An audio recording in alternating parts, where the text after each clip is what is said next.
বর্তমান পরিস্থিতিতে বাজারে যা দাম বুঝছো, অনেক দাম সবকিছু না। আম কত এখন? আম এই যে 170 পচা একটা দিয়ে দিছে, দেখছো? 60। ও একটা পচা। দোকানদারের সাথে পারা যায়। বৃষ্টি হচ্ছে প্রচুর, বৃষ্টি হইতেছে বাইরে না? এগুলো নাকি অনেক মিষ্টি, এগুলো আগে কখনো খাইনি আমি। তাই? হ্যাঁ আমি দেখে বোঝা যাচ্ছে একদম তাজা। তা যাই ভালো, বাড়ির পর নাকি। আচ্ছা যাক, ভালো এইগুলো হলো। আছে আর ফজলি আছে। ও মা, এত বড়!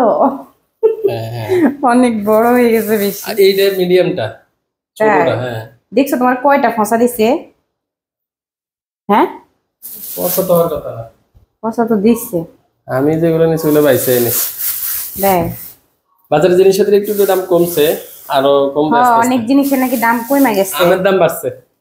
আম তো এখন শেষ সময় না, আস্তে আস্তে হ্যাঁ আমের দাম তো একটু বাড়বোই। এমনি কাঁচা বাজারের দাম কেমন? কমছে দাম, অনেকটা কমছে না? 10-20 টাকা 30 দেখ, টাকা। মানুষের একটু স্বস্তি আইতেছে। বুঝছি, আসবে আস্তে আস্তে পরিস্থিতি পরিবেশের উপরে সবকিছু নির্ভর করে। মা ঘুমা একটু নতুন দূরে পরিবেশ সবকিছু, বুঝছো? সবকিছু নতুন, দেশে সবকিছু নতুন।